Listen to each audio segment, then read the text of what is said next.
MSLI TV رہنمائی بدلتی دنیا کے لیے۔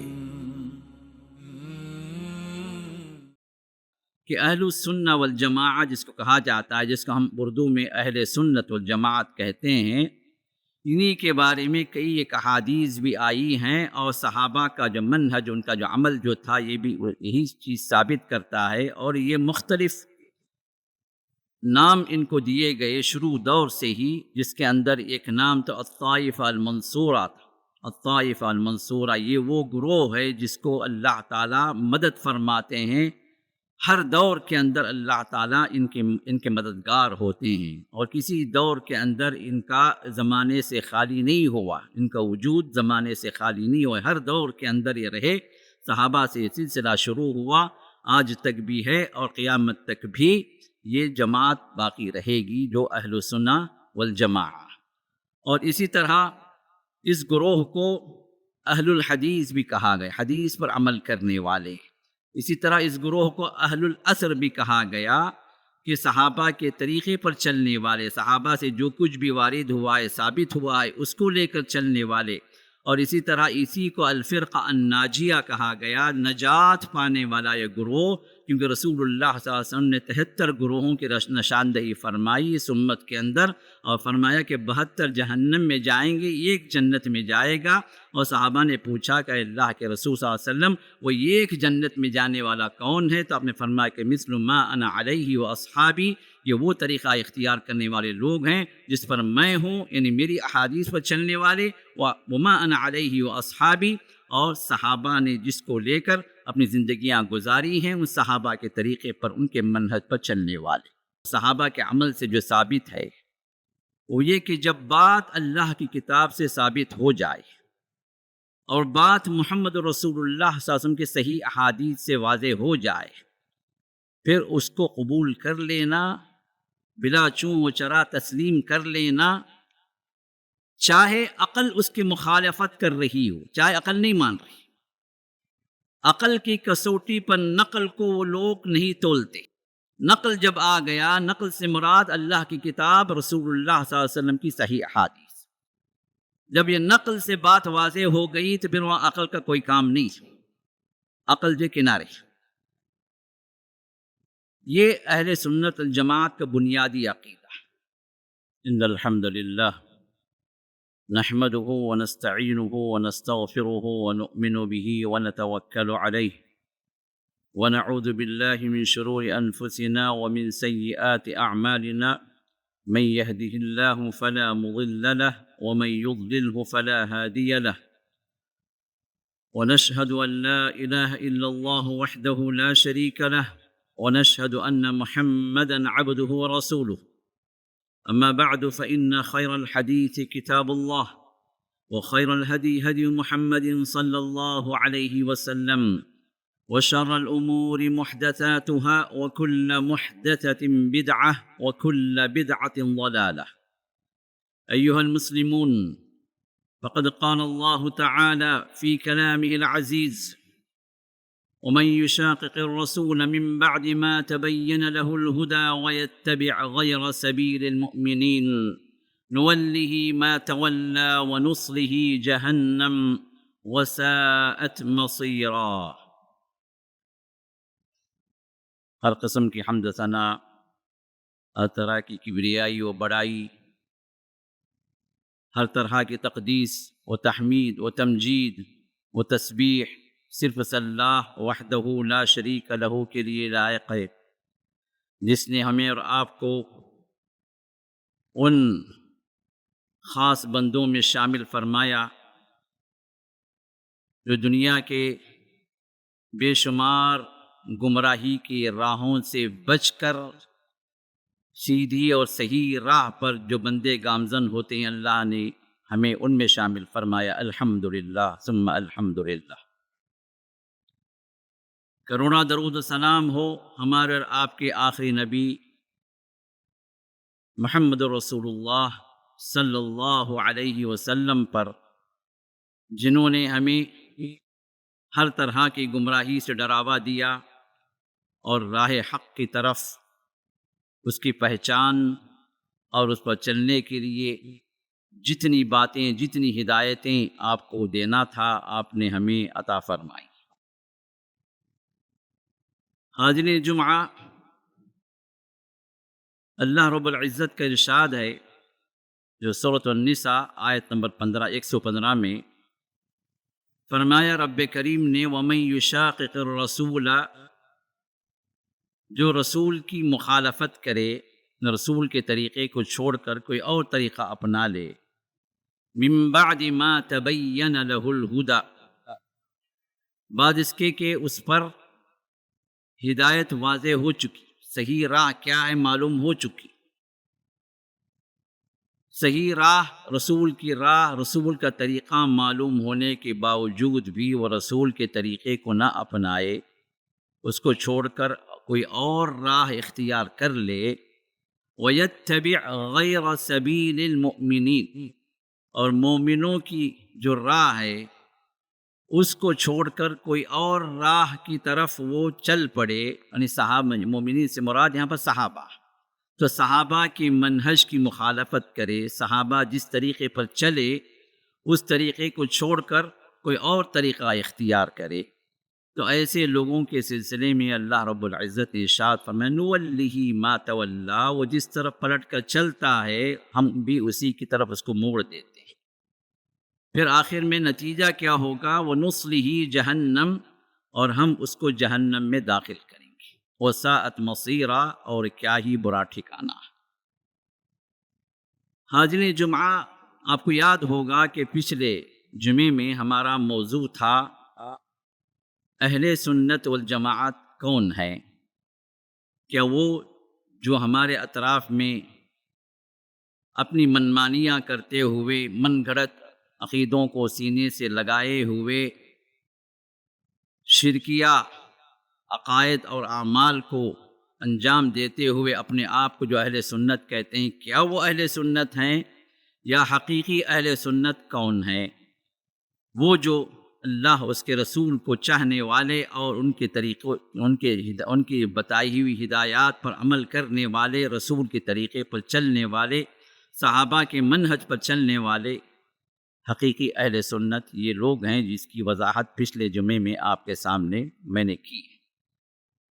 اور اسی سلسلے میں یہ بات بھی آپ کے سامنے آئی کہ اہل السنہ والجماعت جس کو کہا جاتا ہے، جس کو ہم اردو میں اہل سنت والجماعت کہتے ہیں، انہی کے بارے میں کئی ایک احادیث بھی آئی ہیں، اور صحابہ کا جو منہج، ان کا جو عمل جو تھا، یہ بھی یہی چیز ثابت کرتا ہے۔ اور یہ مختلف نام ان کو دیے گئے شروع دور سے ہی، جس کے اندر ایک نام تو الطائفہ المنصورہ تھا۔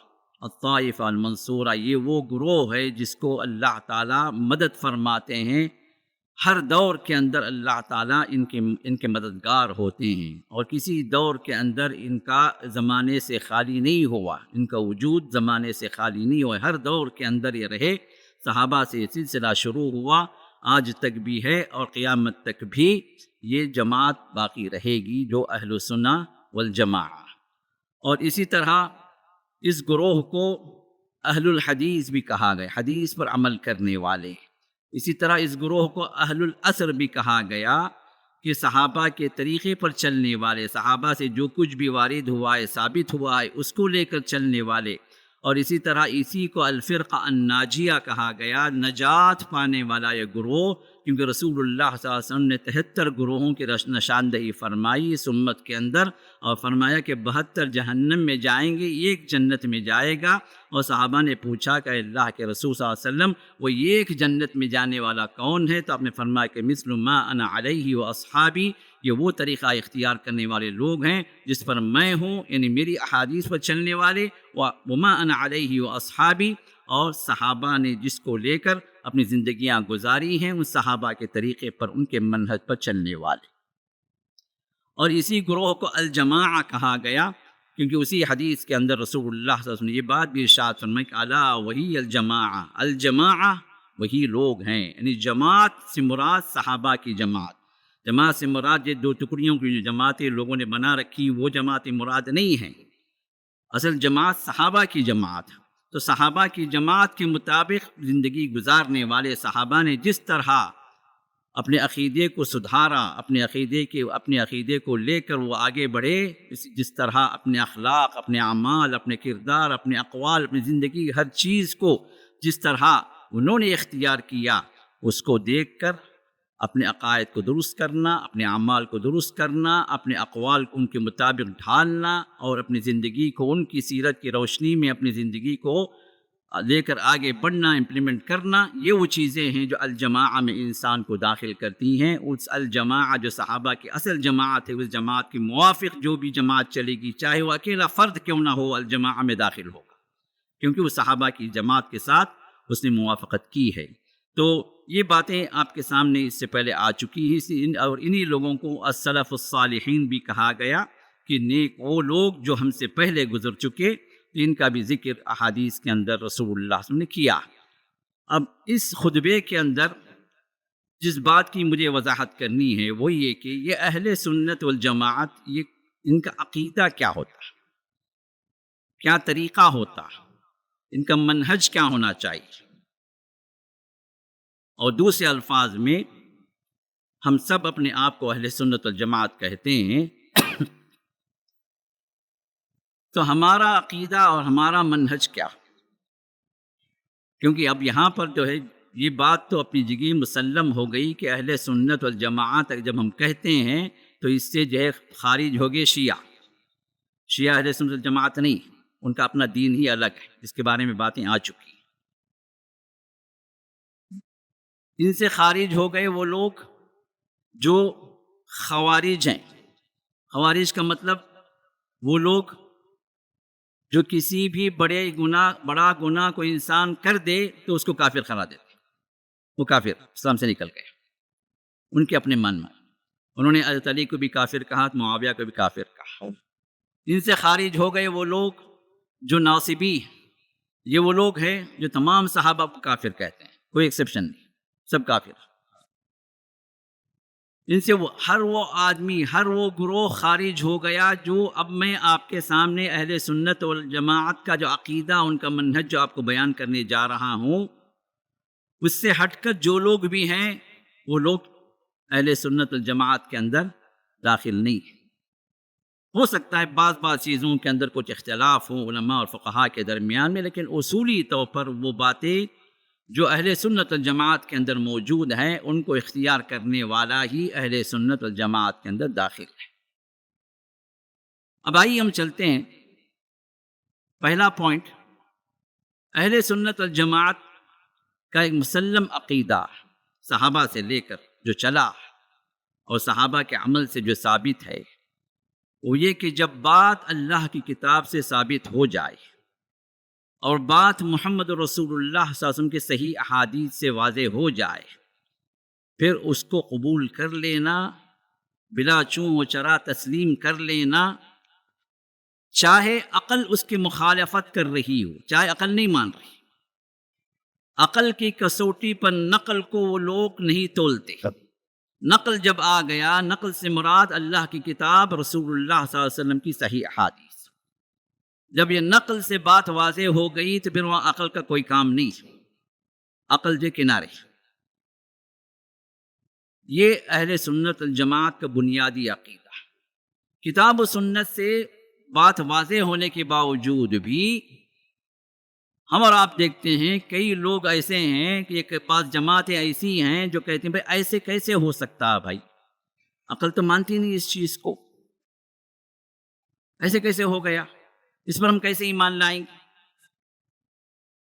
ایمان والوں کی صفات میں اللہ نے پہلی بات جو ارشاد فرمایا، الذین یؤمنون بالغیب، جو غیب پر ایمان رکھتے ہیں۔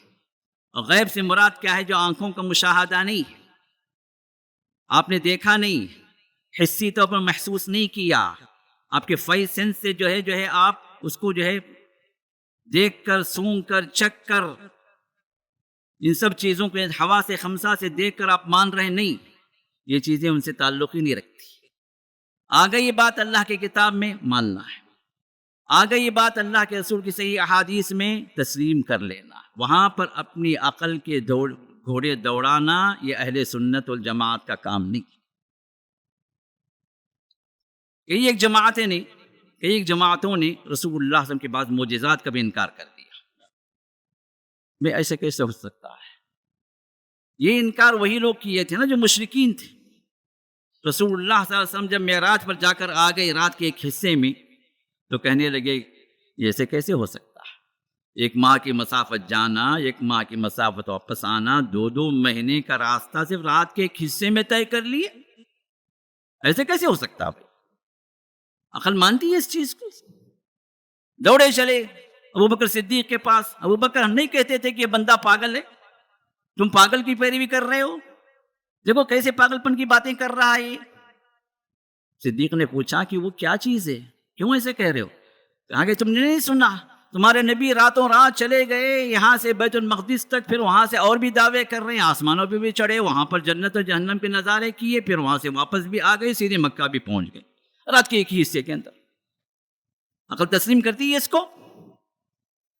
صدیق نے کہا کہ تمہاری عقل تسلیم نہیں کرتی لیکن میرا ایمان تسلیم کرتا. اور یہیں سے صدیق کا لقب انہیں ملا. صدیق کا مطلب صداقت والا، اللہ کی بات کو سچ سمجھنے والا، نبی کے کلمات کو، نبی کے احادیث کو، نبی کی باتوں کو دل و جان سے لگا کر قبول کرنے والا. اور یہی ایمان کی نشانی. ہماری عقل تسلیم نہ کرے پھر بھی بات آ گئی اللہ کی کتاب میں، بات آ گئی اللہ کے رسول کی صحیح احادیث میں، تو ہمیں اپنے عقل پر پرکھنا نہیں ہے، اس کو مان لینا.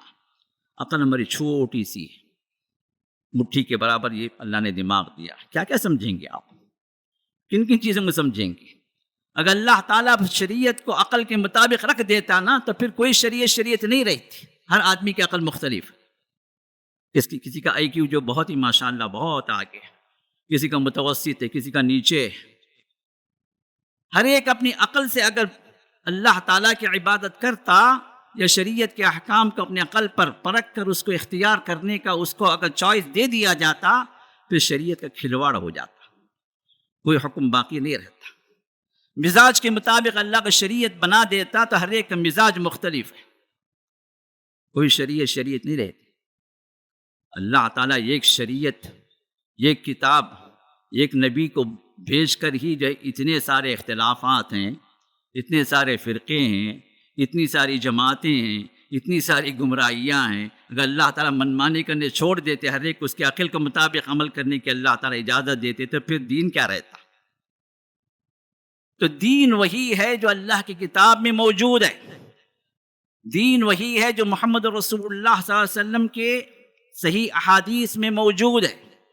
دین وہی ہے جو اس کتاب و سنت کی باتوں کو سمجھ کر صحابہ نے جس پر عمل کیا. یہ ہے منہج صحابہ.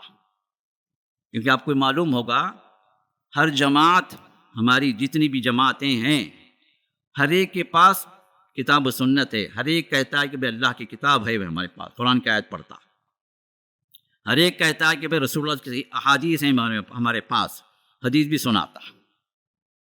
یہ جماعت بھی وہی کہتی ہے، وہ جماعت بھی وہی کہتی ہے، یہ فرقہ بھی وہی کہتا ہے، وہ فرقہ بھی وہی کہتا ہے. انسان پریشان، کنفیوزڈ. بھئی حق کہاں ہے، کس کے پاس ہے، چلوں تو کہاں چلوں، کس کو صحیح سمجھوں، کس کو غلط سمجھوں. اللہ تعالیٰ نے ہمیں کسوٹی دی تھی، وہی کسوٹی وہ آیت میں نے آپ کے سامنے تلاوت کی. کسوٹی کیا ہے، معیار کیا ہے؟ سونار کے پاس آپ جاتے ہیں، گولڈ سمتھ کے پاس، کسی نے آپ کو گفٹ دیا، بھائی بہت اچھا گولڈ ہے، میں دبئی سے لایا ہوں آپ کے لیے خاص. اب آپ اس کو گولڈ سمجھ رہے ہیں، لے جا کے آپ سونار کے پاس دیتے ہیں. سونار گھس کے دیکھ کے بولتا ہے بھائی کس نے دیا گولڈ، یہ فیک ہے بھائی، یہ کورنگ ہے، یہ گولڈ نہیں. بظاہر گولڈ ہے، حقیقت جاننے والا کون ہے؟ وہ سونار. وہاں بات واضح ہوتی کہ بھائی اس کی حقیقت کیا. تو رسول اللہ صلی اللہ علیہ وسلم پر جو قرآن نازل ہوا اس کو لے کر چلنے والے بہت سارے لوگ ہیں. کوئی بھی جماعت قرآن کی منکر نہیں ہے، اگرچہ کہ حدیث کے منکرین بہت ہیں، لیکن قرآن کے منکر کوئی جماعت جو مسلمانوں کی جماعتوں میں تو نہیں. قرآن مانتے ہیں، حدیث بھی تسلیم ہے، وہ ہمیں اپنے مزاج کی حدیثوں کو لیتے ہیں. ان کے مطلب کی جو حدیثیں وہ لیں گے، مطلب کے خلاف جو ہوں گے اس کو بول دیں گے نہیں بھائی وہ جو صحیح نہیں ہے، وہ ہماری عقل کے مطابق نہیں چلتی. عقل پر پرکھ کر لیتے ہیں. تو ہر ایک کے پاس قرآن بھی ہے، حدیث بھی ہے، تو پھر حق کس کے پاس ہے؟ اللہ نے فرمایا حق اس کے پاس ہے جو صحابہ کی جماعت کے مطابق چلے. صحابہ نے جس کو قبول کیا، جیسے سمجھا، جیسے انہوں نے اختیار کیا، جیسے اس پر عمل کیا، یہ ہے منہج صحابہ. منہج صحابہ کے مطابق، صحابہ کے عمل کے مطابق جس کا عمل ہو جائے، ان کے عقیدے کے مطابق جس کا عقیدہ ہو جائے، ان کے اقوال کے مطابق جن کے اقوال ہو جائیں، ان کے کردار کے مطابق جن کا کردار ہو جائے، تو پھر یہ ہیں وہ لوگ جو منہج صحابہ پر قائم رہنے والے اہل سنت والجماعت میں داخل. اب کئی لوگ ہیں جو معجزات کا انکار کرتے ہیں. کیوں؟ اس لیے کہ بھائی عقل نہیں مانتی. معجزہ، ارے بھائی معجزہ کا مطلب ہی یہی ہے کہ دوسرے بندے ایسا کرنے سے عاجز ہیں، لیکن یہ بندہ اللہ تعالیٰ نے اس کو وہ پاور دیا، وہ خاصیت دی کہ وہ بندہ اس کو کر دکھا رہا. اگر تمہارے اندر کچھ ہے اس طرح کی صلاحیت تو کر کے دکھاؤ. تم نہیں کر سکتے، وہ بندہ کر رہا. جو دوسروں کو عاجز کرنے والا وہ عمل، یہی معجزہ، اسی کو معجزہ کہا گیا. اب معجزات کا انکار کرنا یا بعض معجزات کا انکار کر دینا کبھی ہماری عقل پر نہیں، یہ جمتا نہیں ہے، یہ کسوٹی ہماری عقل پر پوری نہیں اترتی. تو پھر تو یہ ہو گئے ریشنلسٹ ہو گئے، اہل ایمان نہیں ہوئے. کیوں؟ اہل ایمان تو وہ ہیں جو حضرت علی فرماتے ہیں لو کان الدین بالرأی، اگر رائے اور عقل سے اگر دین اگر ہوتا تو آپ نے فرمایا لکان المسح علی الاسفل دون الاعلی. مسح جو کرتے ہیں نا ہم لوگ ساکس پہ، مسح کہاں کرتے ہیں؟ نیچے کرتے ہیں یا اوپر کرتے ہیں؟ یہ اور بات ہے، بعض اس میں بھی لوگ اپنی منمانی کرتی، کچھ ایک اوپر مارتا ایک نیچے مارتا. مسح کے لیے سنت یہ ہے کہ رسول اللہ صلی اللہ علیہ وسلم نے مسح اوپر کیا، سیدھے ہاتھ سے سیدھے پیر پر انگلیاں آپ نے پھیری، اور لیفٹ والی انگلیاں آپ نے پھیری اوپر کی طرف، نیچے کی طرف نہیں. علی نے فرمایا کہ عقل یہ کہتی ہے کہ انسان چلنے والا گندگی لگتی ہے، دھول مٹی لگتی ہے تلوے میں، پیر کے نچلے حصے میں. عقل تو یہ کہتی ہے کہ نچلے حصے کو صاف کریں، وہاں مسح کریں، لیکن حکم کیا دیا گیا کہ آپ کہاں مسح کرنا ہے؟ اوپر کی طرف. عقل نہیں مانتی بھائی یہ کیا عمل ہے. اب بیٹھے ہوئے ہیں، کسی آدمی کا وضو ٹوٹ گیا، ہوا نکل گئی، اب حکم کیا ہے بھائی وضو نکل گیا، ہوا خارج ہوئی، جا کے وضو کر کے آؤ. ٹھیک ہے بھائی، اب جا کے وضو کر رہے ہیں. کیا دھو کر آیا؟ ہاتھ دھوئے، چہرہ دھوئے، کوہنیوں تک دھوئے، پیر دھوئے. تو ان چیزوں کا دھونا جہاں سے ہوا نکلی کیا تعلق ہے اس کا؟ وضو کر کے آ گئے آپ؟ ہاں وضو کر کے آ گیا، طہارت ہو گیا، چلیے بھائی نماز پڑھو. ٹھیک ہے، وضو ٹوٹا کہاں سے؟ دھوئے کیا آپ؟ کیا کنیکشن ہے اس کا؟ میرے دوستو اس بات کو یاد رکھیں، دین عقل پر نہیں. ہاں اللہ کے دین میں داخل ہونے کے لیے اللہ تعالیٰ نے عقل کے استعمال کا حکم دیا. وہاں پر اللہ نے بتایا افلا تعقلون افلا تبصرون افلا تتفکرون، کہ تم غور و فکر نہیں کرتے، تمہیں سمجھ نہیں ہے، تم دیکھتے نہیں ہیں. کیونکہ اللہ کی نشانیاں پوری کائنات میں اللہ نے پھیلا کر رکھی. ذرے ذرے میں اللہ کی نشانی موجود ہے، قطرے قطرے میں اللہ کی نشانی موجود ہے، پتے پتے میں اللہ کی نشانی موجود ہے کہ وہ اللہ اکیلا. انسان تھوڑا سا دماغ لگائے، وہاں سوچے تو توحید سمجھ میں آ جائے گی اس کو. اللہ اکیلا ہے سمجھ میں آ جائے گا، رب کی ربوبیت سمجھ میں آ جائے گی، اس میں ایکسکیوز نہیں ہے کسی کو. وہاں عقل استعمال کرے بندہ. لیکن جب آپ آ گئے اسلام کے اندر، لا الہ الا اللہ محمد رسول اللہ کا اقرار کر لیے کہ اللہ کے سوا کوئی عبادت کے لائق نہیں، محمد رسول اللہ صلی اللہ علیہ وسلم اللہ کے رسول ہیں، انہوں نے جو کچھ کہا ہے اللہ کی طرف سے کہا ہے، جو کچھ کہا ہے سچ کہا ہے، جو کچھ کہا ہے وہی حق ہے، جو کچھ کہا ہے اسی میں نجات ہے، اقرار کر لی. تو پھر آپ کو یہاں پر کوئی چوائس نہیں. جو مجھے اچھا لگے میں مانوں گا، جو میرے عقل کے خلاف ہوگی میں اس کو رد کر دوں گا. نہیں، اگر یہ چوائس کا اگر آپ باقی رکھیں تو پھر آپ ایمان کے اندر بھی نہیں، اہل سنت والجماعت کے عقیدے پہ نہیں. تو چاہے عقل مانے یا نہ مانے، ہر وہ چیز آپ کو تسلیم کرنی ہے جو کتاب و سنت سے ثابت ہے، چاہے معجزات ہو، چاہے احکام ہو، چاہے عقائد ہو، ماننا ہی ماننا. بعض جماعتوں کے لوگوں نے بعض احادیث صحیحہ کا بھی انکار کر دیا. کیوں؟ اس لیے کہ عقل پہ فٹ نہیں ہوتی. موسیٰ علیہ السلام کا ایک معجزہ ذکر کیا صحیح حدیث بخاری کے اندر کہ پتھر ان کے کپڑوں کو لے کر آگے بڑھ گیا. یا ثوبی حجر یا ثوبی حجر، تو وہ بھاگتے رہے، یہ پتھر میرے کپڑے دے دے، میرے کپڑے دے دے. کہا کہ یہ کیسے ممکن ہے بھائی، پتھر کیسے بھاگے گا؟ معراج کے واقعات کا انکار کیا، کئی ایک احادیث کا انکار کیا. کیوں؟ عقل پہ فٹ نہیں ہو رہی. یہ اہل سنت والجماعت کا منہج نہیں ہے. اہل سنت صحابہ کے سامنے جب کوئی چیز آ جاتی تو وہ نہیں پوچھتے کیوں، اللہ کے قسم کیوں کریں. آپ کسی ایک حدیث کو پیش کریں جس میں صحابہ کے سامنے رسول اللہ صلی اللہ علیہ وسلم نے کوئی آیت پڑھی ہو یا آپ نے کوئی حکم دیا ہو، پھر صحابہ کو تأمل ہوا ہو، انہوں نے وجہ پوچھی ہو، اللہ کے قسم آپ وجہ بتائیے تو پھر ہم عمل کریں گے. آپ سبب بتائیے، ریزن تو بتائیے کیوں کرنا ہے ہمیں. کبھی کسی صحابی نے پوچھا. اہل سنت والجماعت کا عقیدہ یہی ہے کہ جب اللہ کی طرف سے کوئی بات آ گئی، اللہ کے نبی کی طرف سے کوئی بات آ گئی تو پھر وہاں پر ہمیں رک جانا ہے، وہاں پر عقل کا کوئی دخل نہیں، وہاں پر مان کر چلنا. کیونکہ صحابہ کا یہی عمل تھا. الجماعہ جو صحابہ کی جماعت ہے، اس صحابہ کی جماعت کا یہی جو عمل تھا، یہی طرز تھا. وقافون علی کتاب اللہ، اللہ کی کتاب پر رک جاتے تھے، اللہ کے رسول کے احکام پر اپنی باتوں کو آگے نہیں بڑھاتے تھے. وہی عمل شروع ہو جاتا. کئی ایک احادیث، کئی واقعات، اس میں ہمیں داخل نہیں ہونا. اسی وجہ سے آپس میں اختلافات جب ہوتے ہیں تو اللہ نے ہمیں کیا حکم دیا؟ فَإِن تَنَازَعْتُمْ فِي شَيْءٍ فَرُدُّوهُ إِلَى اللَّهِ وَرَسُولِهِ. جماعتیں ہیں، مختلف جماعتیں ہیں، اختلافات ہو جاتے ہیں. اب صحیح اہل سنت والجماعت پر کون باقی ہے؟ اللہ تعالیٰ نے ہمیں معیار دے دیا. معیار کیا ہے؟ فَإِن تَنَازَعْتُمْ فِي شَيْءٍ، اگر تم کسی بارے میں تمہارا اختلاف ہو، جھگڑا ہو جائے، آپس میں تم مختلف ہو گئے، فَرُدُّوهُ إِلَى اللَّهِ وَرَسُولِهِ، تو اللہ کی طرف اور رسول کی طرف واپس لوٹا دو. آ جاؤ وہاں پر. اللہ کی کتاب بھی محفوظ ہے، رسول اللہ کی صحیح احادیث بھی قیامت تک محفوظ. جب تک اللہ کی کتاب محفوظ رہے گی، اللہ کے رسول کی صحیح احادیث بھی محفوظ رہے گی. کیونکہ یہی دو ہدایت کے سرچشمے ہیں. اگر اس میں گڑبڑ ہو گئی، اگر یہ محفوظ نہ رہے تو پھر ہدایت کہاں سے ملے گی؟ قیامت تک جب اللہ نے دین کی حفاظت کا ذمہ لیا تو دین کی حفاظت کی دو بنیادیں بھی محفوظ ہیں قیامت تک. اب آ جاؤ، دیکھو اس کے اندر صحیح بات کیا ہے.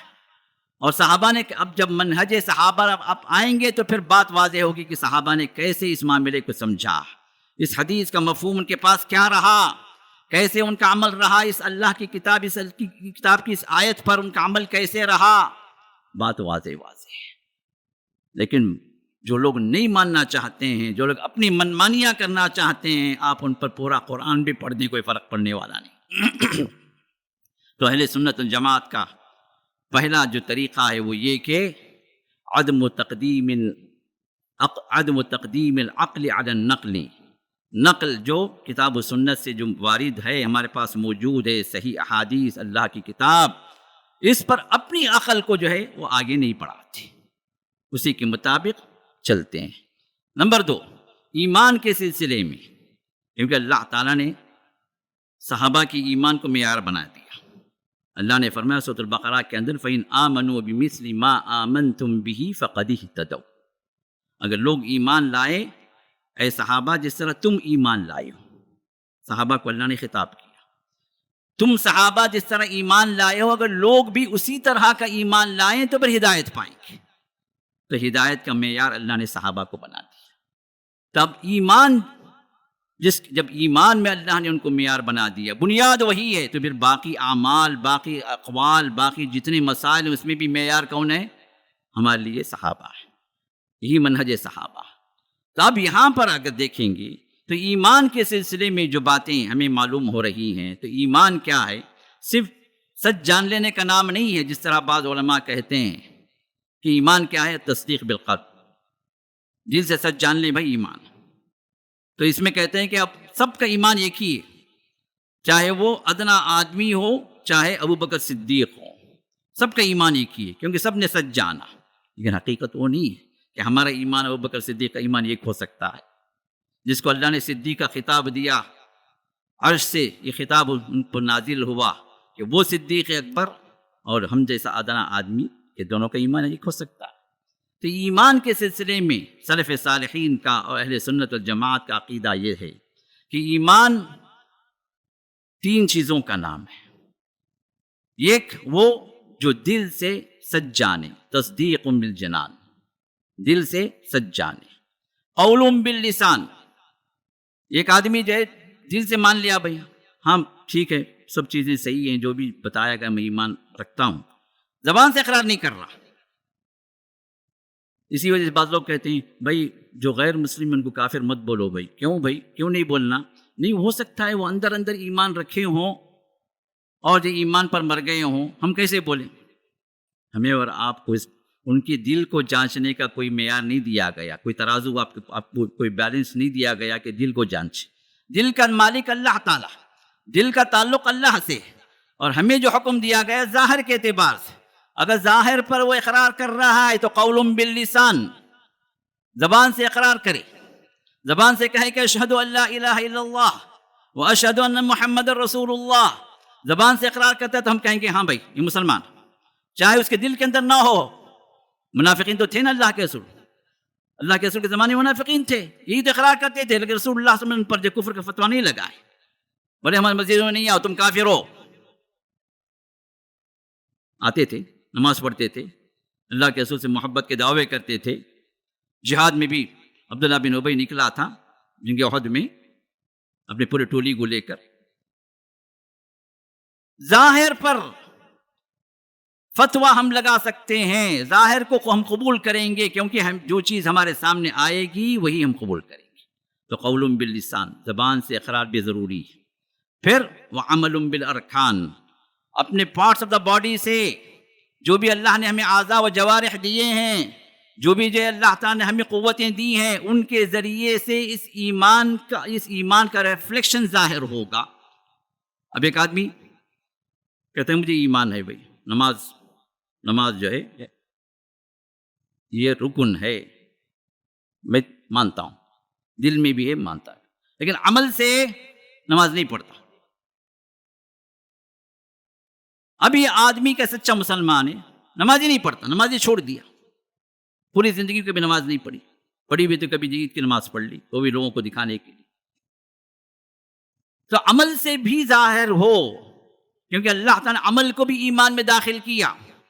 جب نماز کا اللہ نے ذکر کیا سیقول میں پارہ نمبر 2 کی شروع کی آیات میں، اللہ نے فرمایا وما كان الله ليضيع ایمانکم، اللہ تعالیٰ ان کے ایمان کو ضائع نہیں کریں گے۔ اور تمام مفسرین کا اتفاق ہے کہ یہاں پر ایمان سے مراد صلاح ہے، کیونکہ وہاں پر نماز کا ذکر نماز ہی کے سلسلے میں آیت نازل ہوئی۔ تو نماز کو اللہ نے ایمان کہا۔ الایمان بضع و سبعون شعبہ، اللہ کے رسول نے ارشاد فرمایا اپنی صحیح حدیث کے اندر کہ ایمان 70 سے زائد شاخوں میں بٹا ہوا۔ تو ایمان صرف زبان سے اقرار کا نام نہیں ہے، دل سے جاننے کا نام نہیں، عمل سے ثابت کرنے کا نام بھی ایمان، عمل بھی داخل ہے۔ اسی وجہ سے سلف صالحین کا یہ عقیدہ تھا، ایمان گھٹتا بھی ہے بڑھتا بھی ہے، یزید بالطاعہ وینقص بالمعصیہ۔ جب انسان اللہ کی اطاعت میں آ جاتا ہے، اللہ کے احکام کو مان کر چلتا ہے، اللہ سے قریب ہوتا ہے، تو ایمان بڑھ جاتا ہے۔ اللہ نے فرمایا وزادہم ایمانا، ان کا ایمان بڑھ گیا۔ اگر ایمان صرف ایک جامد چیز کا نام ہے جو نہ گھٹتا ہے نہ بڑھتا ہے، تو پھر زیادہ کیسے ہوگا؟ وزادہم ایمانا، اللہ فرماتے ہیں کہ ان کا ایمان بڑھ گیا۔ اور انسان اگر جتنا اللہ سے دور ہوتا ہے، معصیت میں ڈوبتا ہے، گناہوں میں ڈوبتا ہے، ایمان کمزور بھی ہو جاتا ہے۔ تو اللہ کی اطاعت سے ایمان بڑھتا ہے، اللہ کی نافرمانی سے ایمان گھٹتا بھی۔ نمبر 3، اللہ تعالیٰ کے اسماء اور صفات کے سلسلے میں اہل سنت والجماعت کا عقیدہ کیا ہے؟ وہی ہے جس پر صحابہ نے عمل کیا، صحابہ نے جس طرح اس کو لیا۔ اللہ تعالیٰ کی کئی ایک صفات ہیں۔ اللہ کا ایک ذاتی نام اللہ، یہ اللہ کا ذاتی نام جو اللہ کے لیے خاص ہے۔ باقی جتنی بھی ہم جو اسماء حسنہ جو وارد ہیں قرآن و حدیث کے اندر، جس کو ایک حدیث میں بیان کیا ان للہ 99 اسما فمن احصاها دخل الجنہ، اللہ تعالیٰ کے 99 نام ہیں، بہترین نام ہیں، اور جو ان کا احصاء کرے، احصاء کا لفظ آیا، جو ان کا احصاء کرے وہ جنت میں داخل ہوگا۔ احصاء سے مراد بعض لوگوں نے کیا سمجھا، جس کو یاد کر لے، یاد کرنا مقصود نہیں ہے، وہاں پر رٹ لینا، زبان پہ چڑھا لینا، حفظ کر لینا مقصود نہیں ہے۔ احصاء کا مطلب یہ ہے کہ آپ حفظ بھی کریں اور ان ناموں کا ذکر بھی کریں، اور عملی طور پر ان ناموں کے اعتبار سے آپ عمل بھی کریں۔ جیسے اللہ الرزاق ہے، ایک بندہ رزاق کے نام کو یاد کر لیا، لیکن رزاق سمجھتا ہے کہ رزق کا دروازہ یہاں سے بھی ہے۔ کہاں سے؟ سید موسیٰ شاہ قادری کی درگاہ سے، وہاں سے بھی رزق ملتا ہے۔ ادمی شریف کی دیکھ سے بھی ہمیں وہاں سے بھی رزق ملتا ہے، وہاں جا کر ڈالیں گے تو وہاں سے بھی جو ہے ہمارے مسئلے حل ہوتے ہیں۔ رزاق صرف اللہ تعالیٰ ہے، اس کا وہ رزق دینے والا ہے، پورے عالم کو رزق وہ دیتا ہے، رزق کا حکم وہاں سے ہوتا ہے، اور رزق کی تنگی کے لیے، اس کو دور کرنے کے لوگ اگر لوگوں کے درباروں میں جا کر ان درگاہوں پہ سجدے کر رہے ہیں تو نام تو یاد کر لیا اس نے، لیکن کام نہیں کیا رزاق کے مطابق۔ تو عمل بھی ان ناموں کے مطابق ہو تو پھر وہ جنتی ہوگا انشاءاللہ۔ تو اللہ تعالیٰ کی جو صفات جو بیان کیے گئے ہیں، 99 نام اس کے اندر تو ذکر کیے گئے، اور بھی نام رسول اللہ صلی اللہ علیہ وسلم، اللہ کے اور بھی نام ہے جو اللہ ہی جانتا۔ بعض حدیث میں یہ بات آئی ہے کہ میں ان ناموں کی، اللہ تعالیٰ سے ان ناموں کا وسیلہ واسطہ لیتا ہوں، ان ناموں کا جن ناموں کو اللہ تعالیٰ نے اپنے لیے خاص کر دیا، جن ناموں کو اللہ نے کسی کو نہیں بتایا۔ یہ ذکر ہے اس دعا کے اندر، جو لمبی دعا ہے جس میں رسول اللہ صلی اللہ علیہ وسلم نے ارشاد فرمایا جو اس دعا کو پڑھ کر اللہ سے دعا کرے، اللہ تعالیٰ اس کی حاجت کو پورا کریں گے۔ تو اس میں اللہ کے رسول نے ارشاد فرمایا اللہ کے وہ نام کا بھی، میں ان ناموں کا بھی واسطہ لیتا ہوں جن کو اللہ تعالیٰ نے اپنے لیے خاص کر لیا، جن ناموں کو اللہ تعالیٰ نے اپنی مخلوق پر ظاہر نہیں کیا۔ تو نام صرف 99 نہیں ہیں، کئی ایک ہیں۔ اب یہ جتنے بھی نام ہیں وہ سب صفاتی ہیں، اللہ کی صفتیں ہیں، رحیم ہے، رحمان ہے، قدوس ہے، علیم ہے، خبیر ہے، جو بھی نام ہے۔ سورۃ الحشر کے اندر 15 ناموں کا اللہ نے ایک ساتھ ذکر کیا۔ اب یہ جو صفات ہیں اللہ تعالیٰ کے، ان صفات کے بارے میں اہل سنت الجماعت کا عقیدہ کیا ہے؟ وہ یہ صحابہ نے کس طرح ان ناموں کے سلسلے میں سمجھا کہ سب سے پہلے یہ نام اللہ کے لیے خاص ہے، ان ناموں کو ہم کسی اور کے لیے ذکر نہیں کریں گے۔ اگر ذکر کر رہے ہیں، کچھ نام ایسے ہیں جو بندوں کے لیے بھی استعمال ہوئے ہیں، اللہ کے لیے بھی استعمال، جیسے السمیع، سننے والا، اللہ کا نام، وہو السمیع البصیر، اللہ تعالیٰ السمیع ہے، البصیر ہے، ایسا سننے والا جو اللہ تعالیٰ اپنی شان کے مطابق سنتا ہے، ایسا دیکھنے والا جو اللہ تعالیٰ اپنی شان کے مطابق دیکھتا ہے۔ بندے کے سلسلے میں بھی رب نے فرمایا سمیعا بصیرا، سورۃ الدہر کے اندر انسان کا جب ذکر ہوا تو اللہ نے فرمایا ہم نے انسان کو فجعلناہ سمیعا بصیرا، ہم نے انسان کو سمیع بھی بنایا، بصیر بھی بنایا۔ اب اللہ بھی سمیع ہو گیا، بندہ بھی سمیع ہو گیا، اللہ بھی بصیر ہو گیا، بندہ بھی بصیر ہو گیا۔ اب یہاں دھوکہ نہیں کھانا ہے، ارے بھائی کیا ابھی ناموں کے اندر اشتراک آ گیا، اللہ بھی سمیع، بندہ بھی سمیع۔ نام بظاہر بعض صفات دونوں کے اندر ہیں، لیکن ان صفات کے اندر زمین و آسمان سے زیادہ فرق ہے، کیونکہ وہ سمیع و بصیر ہونا اللہ کی شان کے مطابق ہے۔ اللہ تعالیٰ جس طرح سمیع اس کی شان کے مطابق ہونا، اس طرح سننے والے ہیں، ہر چیز کو سننے والے ہیں۔ ہم سامنے بیٹھ کر بھی وہ آواز کو نہیں سن سکتے جو آواز اللہ تعالیٰ سنتے ہیں۔ سب بصیر ایسے ہیں جو ہم سامنے رہ کر بھی بعض چیزیں کو نظر نہیں آتی ہیں، لیکن اللہ تعالیٰ اس طرح کے بصیر نہیں ہے۔ کالی رات کے اندر، کالے پہاڑ پر کالی چونٹی اگر رینگتی ہے تو وہ بصیر اس کو دیکھتا بھی ہے، وہ سمیع اس کے آواز، اس کے آہٹ کو سنتا بھی۔ یہ وہ سمیع و بصیر ہے جو اس کی شان کے مطابق۔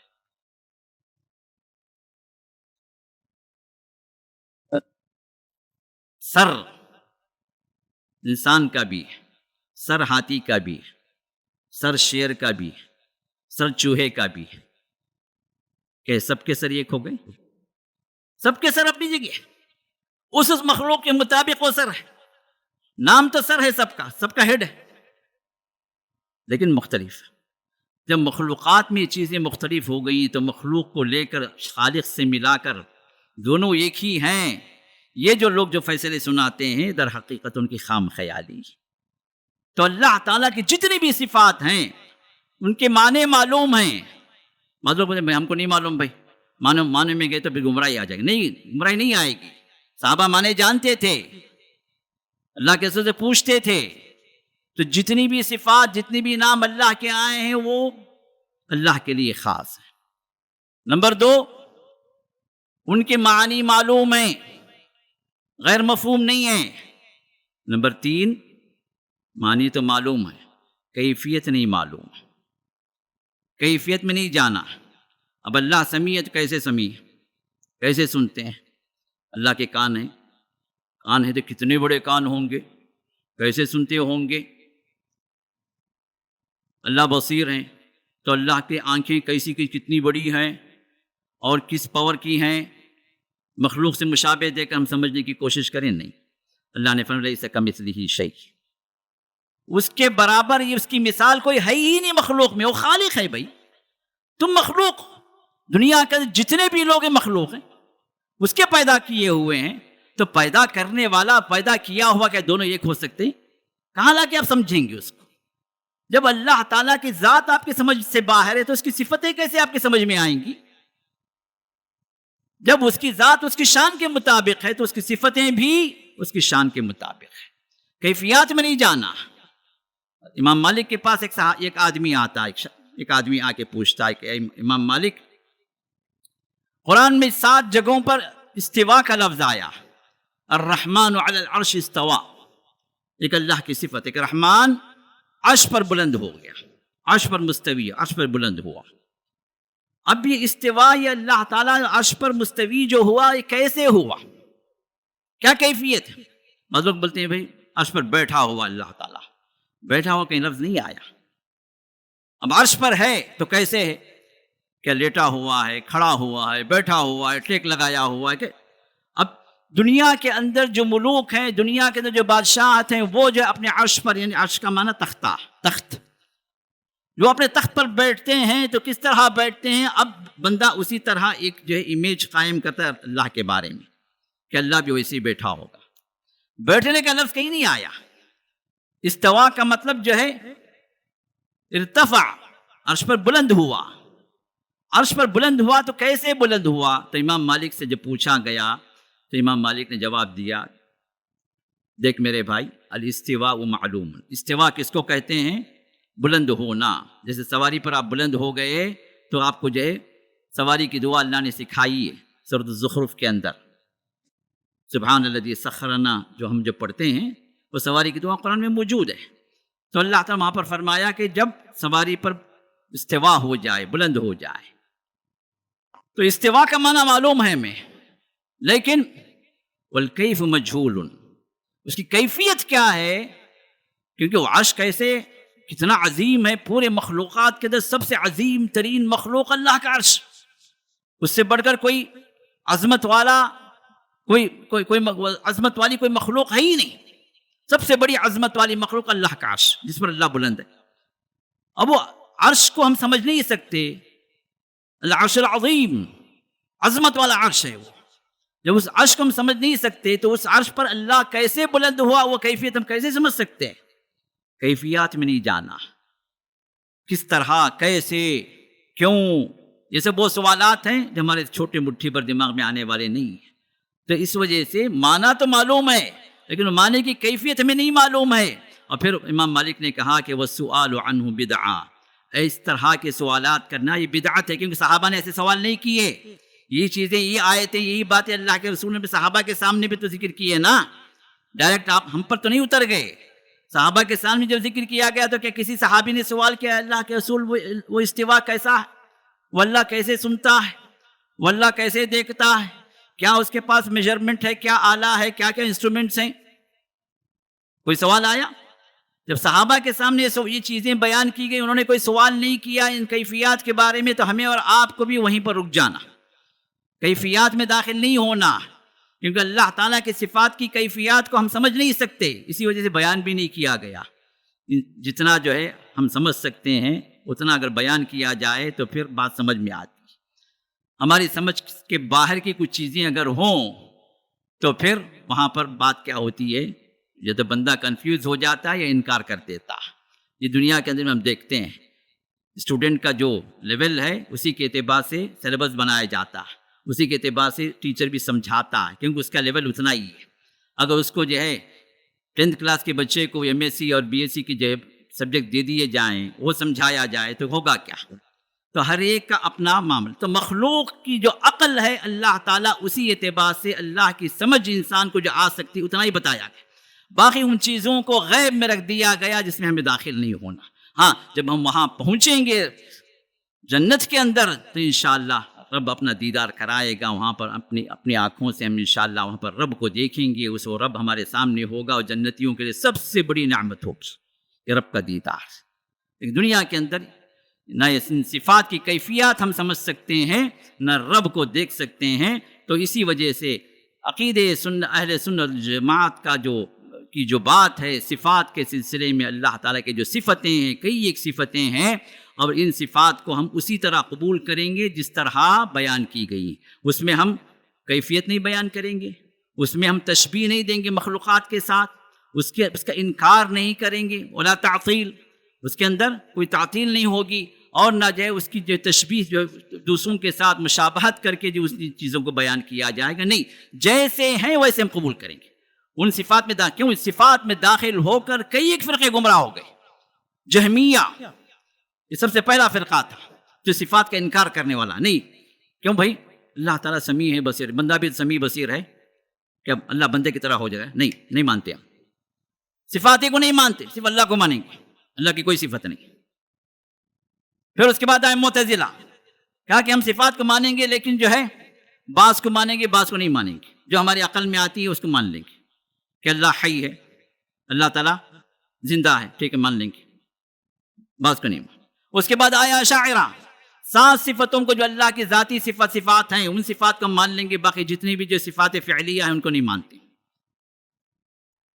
کئی ایک مسلمان فرقے جو عبادت گزار، جو متقی پرہیزگار، لیکن اللہ کی صفات کے اندر جب داخل ہوئے تو گمراہ ہو گئے، سلف صالحین کے راستے سے، صحابہ کے راستے سے ہٹ گئے۔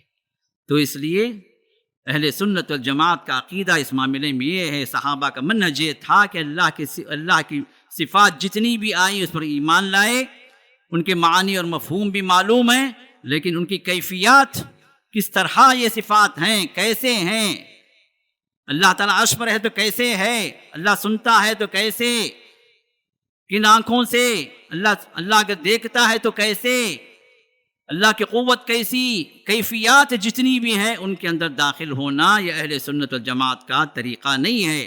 اسی طرح تمام انبیاء پر ایمان، اہل سنت جماعت کسی نبی کو رد نہیں کرتے، چاہے عیسیٰ ہوں چاہے موسیٰ ہوں، یعنی کہ بھائی وہ موسیٰ جو ہے جوز کے نبی ہم نہیں مانتے، عیسیٰ جو ہے کرسچینز کے نبی ہم نہیں مانتے، نہیں، جتنے انبیاء کو اللہ نے نازل کیا، اللہ نے بھیجا، ان تمام انبیاء پر آمن الرسول بما انزل الیہ من ربہ والمؤمنون۔ اسی طرح سورۃ لا يحب اللہ چھٹے پارے کے شروع کے اندر بھی جو ہے وہاں پر بھی لا نفرق بین احد من رسولہ، کسی رسول کے درمیان میں تفریق نہیں کرتے، ہر ایک کو اللہ تعالیٰ نے بھیجا، ہر نبی جو آئے وہ اللہ کی طرف سے آئے، ان تمام انبیاء پر ہمارا ایمان ہے۔ ہاں ان انبیاء کے اندر جو درجہ بندی ہے اس درجہ بندی پر بھی ہم ایمان لائیں گے، کیونکہ انبیاء تو 1,00,000 سے زائد آئے لیکن یہ رسول جو آئے 313 رسول، جس ابو داؤد کی روایت میں ہے، تو یہ رسول آئے، ان پر بھی ہمارا ایمان ہوگا، لیکن کسی کا انکار ہم نہیں کریں گے۔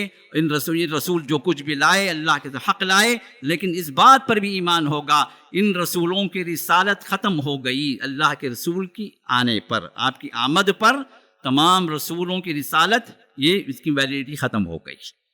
ویلیڈیٹی ختم ہوئی تو پھر اللہ کے رسول آئے، کہ رسول اللہ صلی اللہ علیہ وسلم جب آئے تو آپ کی آمد پر، آپ کی بعثت پر جتنے انبیاء اس سے پہلے آئے ان کے رسول ہونے کا جو مہر جو تھا، وہ سیل، وہ ویلیڈیٹی، ہر چیز کی ویلیڈیٹی ہوتی، وہ ویلیڈیٹی ختم ہو گئی۔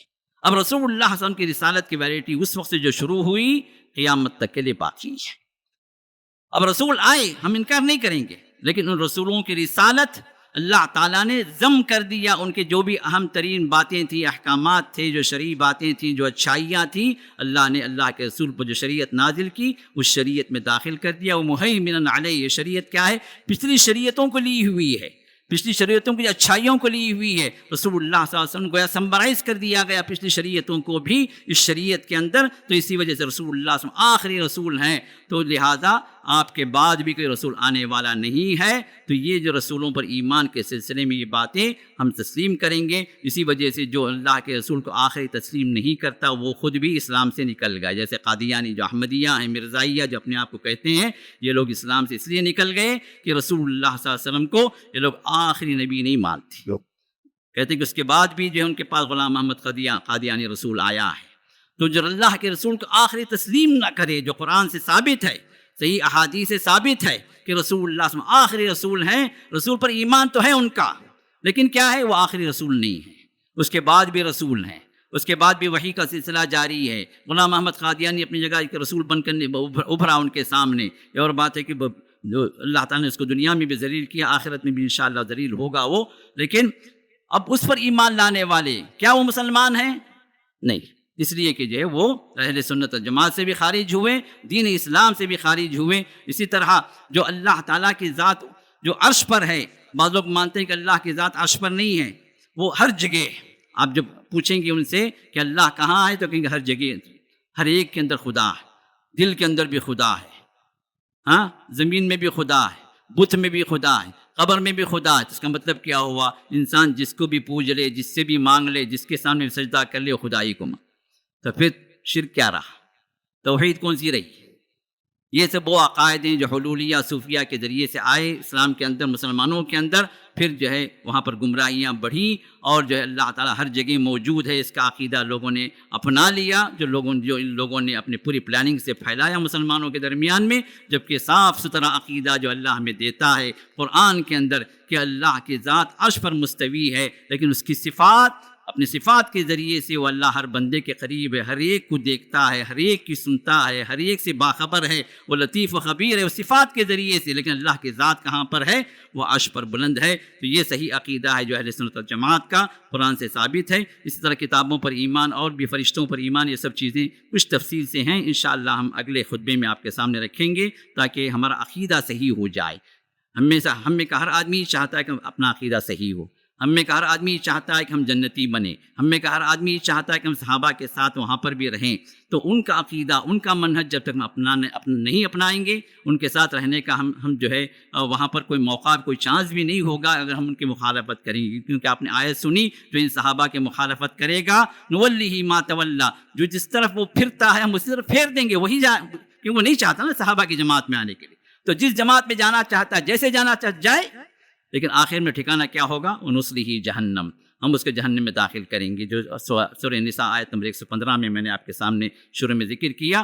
تو اللہ تعالیٰ سے دعا ہے کہ اللہ تعالیٰ ہمیں صحابہ کے عقیدے پر رکھے، اللہ تعالیٰ اس جماعت میں ہم کو بھی داخل کر دے، ان سے محبت کرنے والے، ان کی راہ پر چلنے والے اور ان کے ساتھ جنتوں میں رہنے والے اللہ ہم سب کو بنا دے۔ اللہ تعالیٰ ہمارے عقیدوں کو درست فرما دے، ہمارے اعمال کو درست فرما دے، ہمارے اقوال کو درست فرما دے، ہمارے کردار کو درست فرما دے، ہمارے جو بیویاں ہیں، جو بچے ہیں، اور ہمارے جو شباب ہیں، جو نوجوان بچیاں بچے ہیں، اللہ ان سب کو ہدایت یافتہ بنائے، ہر ایک کو گمراہی سے بچائے، چاہے وہ دین کی گمراہی ہو یا کہ اخلاق و کردار کی گمراہی ہو، اللہ تعالیٰ ہر گمراہی سے ہم سب کو بچائے، آمین یا رب العالمین۔ بارک اللہ لنا ولکم فی القرآن العظیم ونفعنی وإیاکم بالآیات والذکر الحکیم۔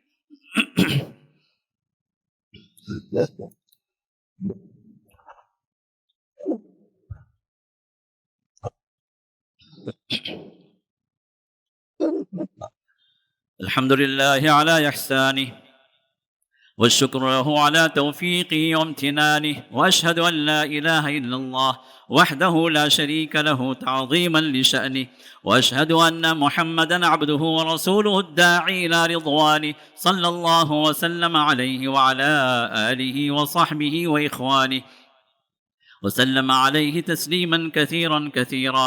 أما بعد، فقد قال الله تعالى في شأن حبيبه وخليله: إن الله وملائكته يصلون على النبي يا أيها الذين آمنوا صلوا عليه وسلموا تسليما اللهم صل على محمد وعلى آل محمد كما صليت على إبراهيم وعلى آل إبراهيم إنك حميد مجيد وبارك على محمد وعلى آل محمد كما باركت على إبراهيم وعلى آل إبراهيم إنك حميد مجيد وصل على جميع الأنبياء والمرسلين والملائكة المقربين والصحابة جميعا أجمعين برحمتك يا أرحم الراحمين اللهم أعز الإسلام والمسلمين وأذل الشرك والمشركين ودمر أعداء الدين واحم حوزة الإسلام يا أرحم الراحمين اللهم فرج هم المهمومين من المسلمين ونفس كرب المكروبين وقض الدين عن المدينين واشف مرضانا ومرضى المسلمين وارحم موتانا وموتاهم أجمعين برحمتك يا أرحم الراحمين إن الله يأمر بالعدل والإحسان وإيتاء ذي القربى وينهى عن الفحشاء والمنكر والبغي يعظكم لعلكم تذكرون اذكروا الله يذكركم وادعوه يستجب لكم ولذكر الله تعالى أكبر والله يعلم ما تصنعون وأقيموا الصلاة. مرکز کے اعتبار سے جو اخراجات جو چل رہے ہیں ہمارے پاس وہ جو ہے تقریباً جو 93,000 ہیں مراکز کے لیے اور مدرسوں کے لیے. علماء نے فتویٰ دیا ہے کہ آپ زکوٰۃ بھی استعمال کر سکتے ہیں. اور اسی طرح سب سے زیادہ خرچ جو آ رہا ہے ہمارے پاس وہ ہے مدرسے کا خرچ، جس میں تقریباً 80 طلباء حفظ کی تعلیم انہیں دی جا رہی ہے اور حفظ کے ساتھ ساتھ انہیں اکیڈمک بھی دی جا رہی ہے. ہمارے پاس پڑھنے والا جو بھی بچہ ہے الحمدللہ جہاں حفظ میں وہ آگے ہے الحمدللہ اکیڈمک بھی اس کو ساتھ ساتھ مل رہی ہے. جب بچہ یہاں سے نکلے گا حفظ کر کے تو وہ حافظ قرآن بھی ہوگا اور 10th کے قابل بھی ہوگا کہ 10th کا ایگزام وہ دے سکے گا NIOS کے ذریعے سے. تو دین میں بھی آگے ہوگا انشاءاللہ اور دنیا میں بھی وہ پیچھے نہیں ہوگا. تو یہ دونوں کو لے کر ہم چل رہے ہیں. اور اسی طرح اس نئے اکیڈمک میں ہم جو ہے انشاءاللہ لڑکیوں کا بھی انتظام کر رہے ہیں. ایک ایڈیشنل جو ہے الحمدللہ ایک شعبہ ہم قائم کر رہے ہیں جہاں پر لڑکیاں بھی حفظ کے لیے آئیں گی. ڈے اسکول کے اعتبار سے بعد نماز فجر، جس طرح ڈے اسکول ہمارا چل رہا ہے بعد نماز فجر سے لے کر عصر تک، اسی طرح لڑکیاں بھی انشاءاللہ آنے والے اکیڈمک سے انشاءاللہ ان کا بھی انتظام حفظ کے اعتبار سے چلے گا، جس میں ان کو اکیڈمک کی بھی تعلیم ہوگی اور قرآن کے بھی وہ حافظات بنیں گی انشاءاللہ.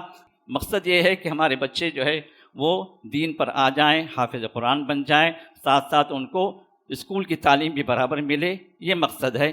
تو اس اعتبار سے فیسز پر ہم زیادہ زور نہیں دیتے، لیکن ہم آپ سے اپیل کرتے ہیں کہ جو بھی جو اس معاملے میں تعاون کر سکتا ہے، اگر ایک ایک بچے کو بھی کوئی اسپانسر کرنا چاہے تو وہ کر لے سکتا ہے. بورڈنگ کے بچے کو اسپانسر کرنا چاہے تو 8,000 ہے، اور جو ہے اسی طرح ڈے اسکول کے بچے کو اسپانسر کرنا چاہے تو 5,000 ہے ماہانہ. تو جو بھی اسپانسر کرنے کے لیے اللہ نے جن کو دولت دی ہے وہ ضرور اس معاملے میں آگے بڑھیں، کیونکہ یہ بچے جو ہے تعلیم پا کر آپ کے لیے ثواب جاریہ مل، آپ کے لیے صدقہ جاریہ بن جائیں گے. آپ چلے جائیں گے لیکن یہ بچہ جب تک پڑھتا رہے گا، قرآن پڑھاتا رہے گا، دین کا علم عام کرتا رہے گا، وہ جو ہے انعامات، وہ جو ہے ثواب آپ کے اکاؤنٹ میں جمع ہوتا رہے گا. تو لہٰذا ابھی کل جو ہے ہمارے اخراجات جو ماہانہ جو آ رہے ہیں، اور وہ کیا ہے ماہانہ تقریباً 4 لاکھ روپے کا خرچ آ رہا ہے. جیسے میں نے کہا 90,000 جو ہے مسجد کا، اور جو 93,000 جو ہے وہ مرکز کا، اور جو ہے 2,28,000 جو ہے وہ مدرسہ السلام کا ہے. تو کل ملا کر 4 لاکھ ہے. اب اللہ تعالیٰ جس کو جو توفیق دے وہ آگے بڑھے. ہمارے تینوں اکاؤنٹ الگ الگ ہیں، مسجد کا اکاؤنٹ الگ ہے، مرکز کا اکاؤنٹ الگ ہے، اور اسی طرح جو ہے مدرسے کا اکاؤنٹ بھی الگ ہے. تو اس اعتبار سے آپ جس میں بھی تعاون کرنا چاہیں آپ کے لیے دروازہ کھلا ہے. اللہ تعالیٰ اس مرکز کو قائم رکھے، اس کے کاموں کو اللہ قبول فرمائے، ہمیں اور آپ کو اس مرکز کے مددگار بنائے، اور اسی طرح جس طرح یہاں جمع فرمایا ہے اللہ ہم سب کو اپنی جنتوں میں بھی جمع فرمائے. آمین یا رب العالمین. بارک اللہ فیکم.